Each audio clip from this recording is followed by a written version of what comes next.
Olá! No que tange as principais características da norma jurídica, e aí para situar meus alunos, nós estamos no slide 49, nós temos como principais características a bilateralidade, generalidade, abstratividade, imperatividade e coercibilidade. Então o objetivo agora é que a gente consiga explicar para vocês o que significa cada característica dessa, o que é muito importante para o profissional do direito. Então vamos lá. No slide 50, nós temos a bilateralidade. É uma das características que define a norma jurídica. Eu vou ler para vocês e a gente dá uma explicada. A norma é dirigida às duas partes, sendo que uma parte tem um dever jurídico, ou seja, deverá exercer determinada conduta em favor da outra parte, enquanto que essa outra tem um direito subjetivo, ou seja, a norma concede a possibilidade de agir diante da outra parte. Uma parte, então, teria um direito fixado pela norma e a outra uma obrigação decorrente do direito que lhe foi concedido. Gente, a gente sabe que a norma jurídica, ela é imperativa, ela determina a conduta para aquele indivíduo. Onde aquele indivíduo, não praticando aquela conduta lícita estabelecida no antecedente da norma, vai gerar para ele o quê? O consequente da norma, a sanção. Então, a gente citou já em outro vídeo nosso, quando nós falamos da estrutura da norma jurídica, nós citamos, inclusive, como exemplo, o artigo 927 do Código Civil, aonde fala justamente o quê? Do dever de reparar. Então, aquela pessoa que causou dano ao trem, ela tem o dever de reparar. Então, veja que na hora que a norma jurídica, ela estabelece uma conduta que aquele indivíduo tem que observar e seguir, porque ali não é escolha, a lei ela é imperativa, e aquele indivíduo não segue, recai para ele uma obrigação, a obrigação de reparar o dano que ele causou ao trem. E essa outra pessoa, surge para ela o quê? O direito de exigir a reparação. Então aí nós temos claramente uma das características da norma jurídica, que é a bilateralidade, que, ao meu ver, é a base, por exemplo, do processo. Na hora que a gente entra com processo contra uma pessoa, que o juiz recebe aquela ação, que ele cita aquela outra pessoa, dando ciência a ela dos fatos alegados contra ela, nós temos justamente o quê? Uma pessoa que está se achando no direito de cobrar de outra, que tem a obrigação, em regra, de cumprir com aquele consequente da norma. Então, a característica da bilateralidade da norma jurídica é justamente isso. A norma jurídica, na hora que ela determina uma conduta, que ela é imperativa, ela estabelece para uma pessoa um direito e para outra uma obrigação. Ok? Então, essa é a característica da bilateralidade da norma jurídica. Seguindo os nossos slides, nós temos a generalidade, que é nada mais, nada menos, a gente dizer que a norma jurídica, ela é geral. Ela não faz distinção de qualquer natureza em relação aos indivíduos. E aí, o critério da generalidade, essa característica da generalidade, se baseia no artigo 5º da Constituição Federal, que a gente vai dar uma lidinha aqui, mas já é velho conhecido de vocês, que é justamente o quê? O princípio da isonomia. Todos são iguais perante a lei, sem distinção de qualquer natureza, garantindo-se aos brasileiros e aos estrangeiros residentes no país a inviolabilidade do direito à vida, à liberdade, à igualdade, à segurança e à propriedade nos termos seguintes. O caput do artigo 5º da Constituição Federal trata justamente dos direitos e garantias individuais e coletivos, aonde a gente vê claramente aqui o direito à igualdade, né? O princípio da isonomia. Então, na hora que uma norma jurídica, ela determina uma conduta no antecedente da norma, ela é imperativa e ela determina aquela conduta, para que aquela conduta seja seguida para o indivíduo, ela não determina um indivíduo específico. Ela é geral, serve para todo indivíduo que esteja nas mesmas condições de igualdade.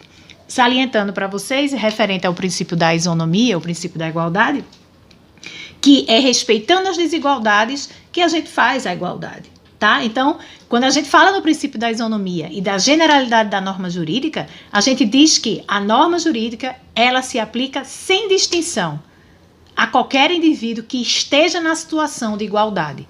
Então, nessa situação de igualdade, a gente tem que saber que é respeitando as desigualdades, que a gente faz a igualdade, ok?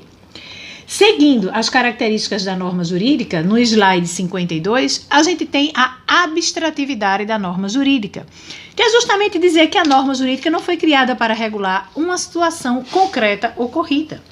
Ou seja, quando a gente estudou o antecedente e o consequente da norma jurídica, a estrutura da norma jurídica, a gente viu que o antecedente da norma jurídica, ele traz uma situação de fato hipotética, né? É uma possibilidade jurídica que ainda não aconteceu na realidade, não aconteceu no mundo real. É um texto de lei que serve indistintivamente para qualquer cidadão em território nacional, que é justamente a característica da generalidade, o princípio da isonomia.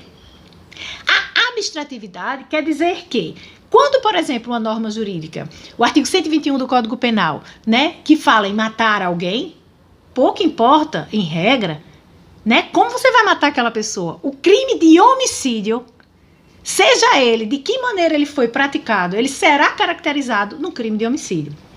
É interessante lembrar que esse assunto chama muita atenção da escola da exegese, que teve até o Código da Prússia. O Código da Prússia, ele teve 19 mil artigos, porque o objetivo dele era tentar regulamentar todas as situações possíveis que acontecessem no cotidiano do homem.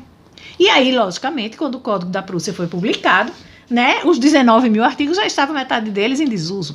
Então, o objetivo da norma jurídica é a abstratividade. Não é sair regulando cada situação em especial.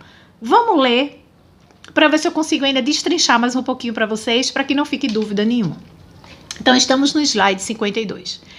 A norma não foi criada para regular uma situação concreta ocorrida, mas para regular de forma abstrata, abrangendo o maior número possível de casos semelhantes, que normalmente ocorre de uma forma. A norma não pode disciplinar situações concretas, mas tão somente formular os modelos de situação com as características fundamentais, sem mencionar as particularidades de cada situação, pois é impossível ao legislador prever todas as possibilidades que podem ocorrer nas relações sociais. Ok? Então, eu acho que não tem maiores dúvidas sobre a abstratividade.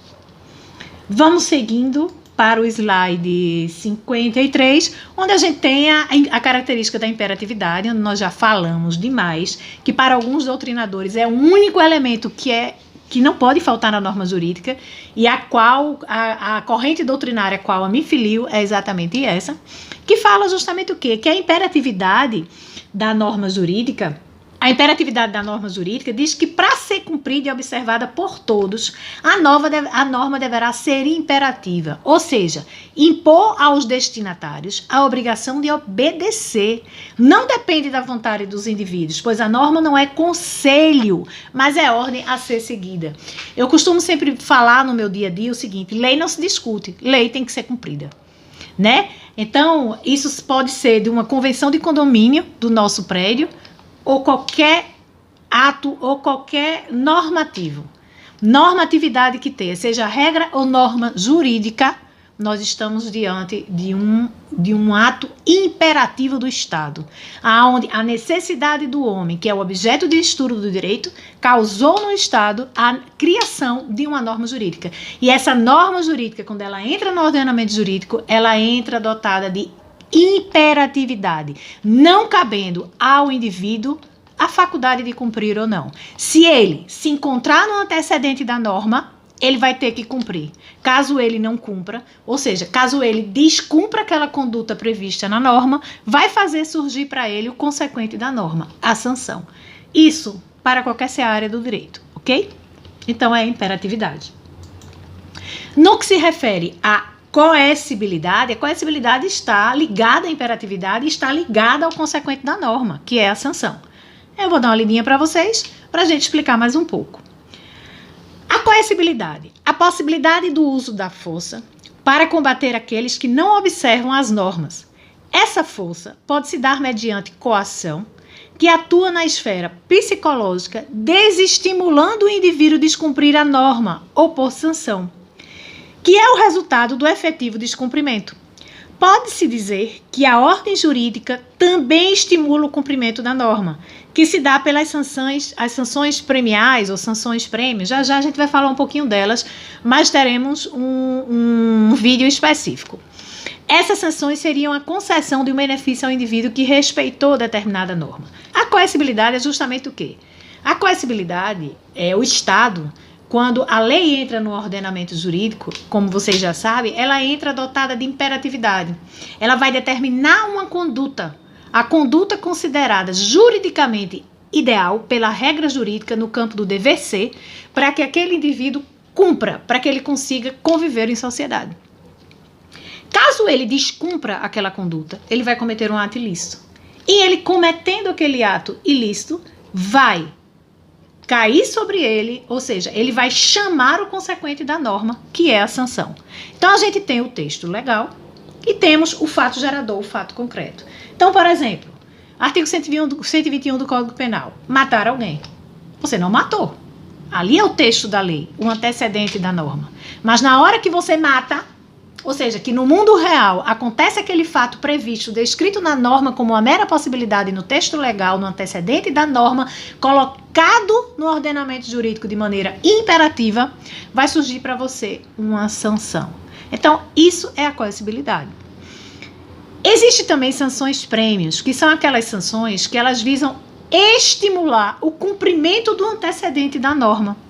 Certo? Visa premiar, vamos dizer assim, quem cumprir corretamente. Então, para que vocês fiquem sabendo o que é, vamos chamar de sanção prêmio, que é, na verdade, um estímulo para que o indivíduo cumpra com o antecedente da norma. E se ele cumprir, vamos dizer, o mais rapidamente possível, com mais excelência possível, ele pode ser premiado.